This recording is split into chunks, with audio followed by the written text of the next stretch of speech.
service delivery model for all-day, everyday kindergarten program. It's recommended that the North Kansas City Schools Board of Education, through the Office of the Superintendent, begin formal planning to implement the K235 service model as its delivery model for implementing all-day, everyday kindergarten services. This model will take effect in the 2012-2013 school year. Is there a motion? So moved. Second? I have plenty of questions. Let's go with the board or start with the? No, start with us. All right, perfect. My concerns are not what happens once the kids get into one school or the other. I am not going to say, gee, I think this is going to be a better learning experience once they're through the door in their seats versus the other, because truly I have not been convinced either one is superior. I haven't seen it. I don't know that anyone else has either. My concerns is how we're getting the kids into those seats. And when we first started out, there were some numbers thrown about that I thought, wow, it's kind of hard to believe, and waited for some meat to get put on the bones. There were one-page documents, round numbers, estimates, and so forth. And only now, and waited, and the committee met, and there were some things that came out of the committee that they shared with me, although not what I would expect for a change of this magnitude. I was asked by one parent, if you're going to build a new stadium, is this kind of the numbers you would use? My guess, I wasn't where the stadium was built, but my guess would be no, that we would get estimates and details and so forth. After waiting and asking and waiting, I finally did get a stack of documents that was very helpful, that I wish I would have had months ago, and which led me to some questions which hopefully can get answered, and will go a long way for maybe answering a lot of the questions the folks in the audience have as well. So I guess starting with the busing, John or Mike, I'm not sure who would, I assume John would know this stuff best. There's a 2-tier plan and a 3-tier plan that was discussed. Which one are we going to do? Are we going to have a 2-tier or a 3-tier? Not the children will be combined at the first drop-off school to have fewer buses, fewer fuller buses making the shuttle, or more half-empty buses. So, using the Northwood Greentown, the young kids get dropped off. Now, are you going to combine all the older kids into a couple buses, or are we going to run 11 or 12 half-full buses up to Greentown? How much time is going to be added? Time the kids sit on the bus if we do the ESP versus the K-5. And you have not only the drive time from Greentown to Northwood, that's the biggest one, the Fairmont, Orchard Hill, much less. Not only drive time from the northern schools, but you're also sitting while the first drop-off kids get off. They're sitting there, then the drive time, then your drop-off for originally, which you have in any event. So really you have the one wait plus the drive time. If we then are combining things, then that is 15, 20 minutes going up. If we combine buses, you're going to have how many more minutes? Yes, 10, 5. So what is going to happen, and maybe this is a question for you, Peggy, I'm not sure, but the first drop-off kids are going to, if you're in Greentown, you live around Greentown, you're one of the older kids, you're going to get dropped off, and then there's going to be 15, 20, 25 minutes until the other half of the 3 through 5 get there.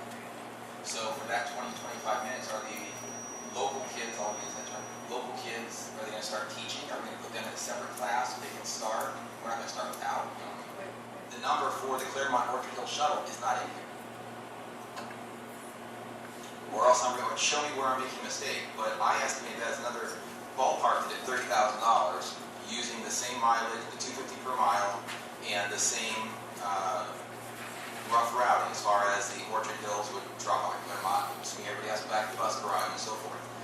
So there's $30,000, give or take, that are not in this, which is the walking situation. There's our almost 300 walkers. That's my number, and correct me again. If I give you the wrong number, please tell me that I misheard or misunderstood. But I have nearly 300 walkers, mostly in the south. And how many of those are going to have to be bused? Because they're now going to be more than a mile from wherever they live. So if you live, you can walk to Claremont, but maybe you're on the far side of Claremont, you have to be bused to Orchard Hill, or vice versa. How many kids are going to be bused under the ESP plan that would not be bused into the K-5. One of the arguments that was made in support of the ESP plan the whole time from the very beginning was it's cheaper, we're being fiscally responsible, we're being conservative, we're spending the taxpayers' money wisely, and which is accurate, which is what we should be doing. But we need accurate numbers to make those decisions, and I for one, don't think I have accurate numbers on the transportation piece of this at all. It's happening in Columbus, we're not going to know until July. Right. But I guess my concern is that we are saying that when we look at the costs, again, we're saying that, gee, you have to deduct out that $93,000 because we're going to get that. Well, we might get that. The state might say, we're freezing it. Whatever you got last year, you get this year, and come back next year and we'll let you know. I mean, who knows what they're going to do? I don't know any more than anybody else. But my concern is relying upon getting the 93 or a big chunk of it and saying, gee, it really isn't going to cost us more money to drive 50,000 miles more because the state's going to pay for it. They may or they may not. They may only pay for half of it. They may not pay for 25% of it. I don't know. So I guess my question is, what are we going to do if they come back and we only get half of it? How are we going to pay for the busing? Which actually that segues into my question on the staffing. And that's the staffing numbers have changed 3 times since the first, and most people have seen the first, and said, well, gee whiz, there's a lot of, where there are large numbers, and I guess forgive me here, I'm going to cite some numbers. Look at the K-5 plan in Claremont, that's a glaring one. There are 60 kids in first grade, 60 kids in second grade. And 30 kids is a lot in a class at first and second grade, to be sure. However, why couldn't we do a multi-age class?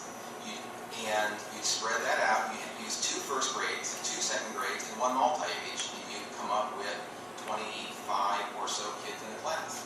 You eliminate 1 teacher, there's a savings.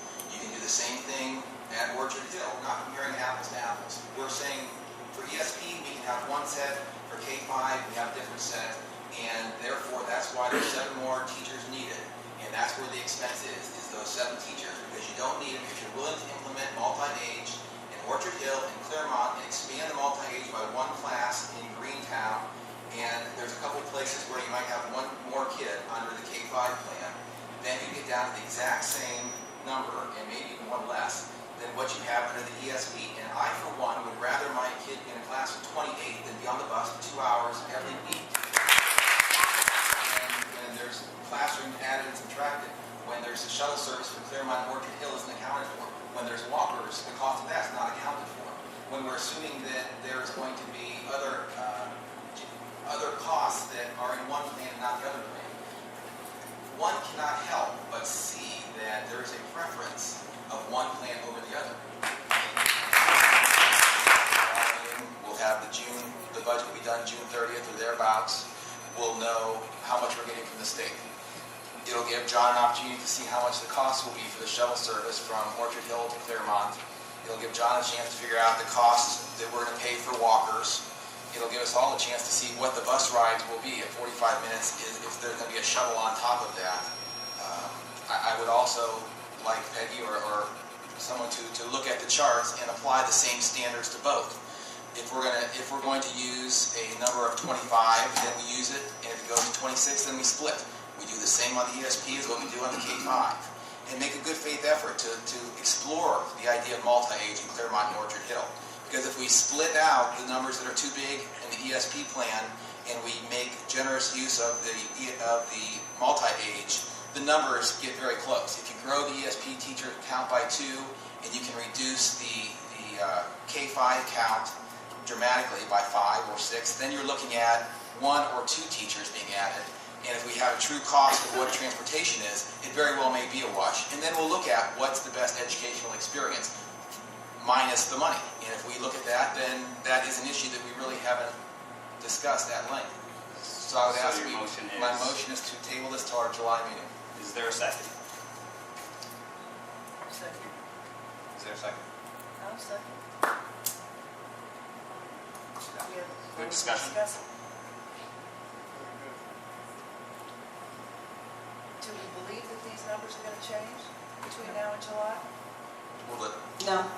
And I've tried to rough out a multi-age scenario.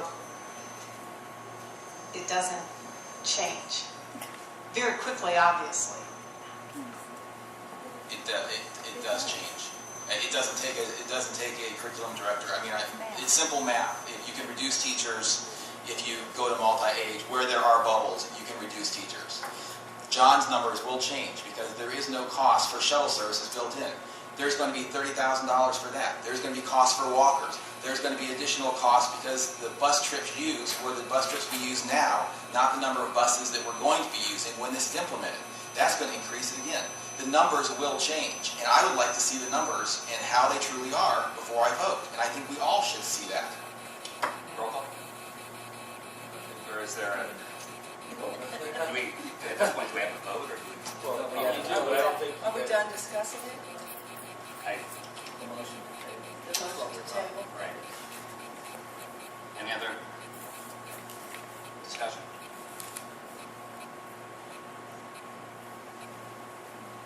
Roll call? Mr. Thomas? Yes. Mrs. Bundy? No. Mr. Greenwald? No. Dr. Marion? No. Mr. Goldthorpe? No. Any more discussion on the original motion? Roll call? Mr. Goldthorpe? Yes. Dr. Marion? Yes. Mr. Greenwald? Yes. Mrs. Bundy? Yes. Mr. Thomas? No.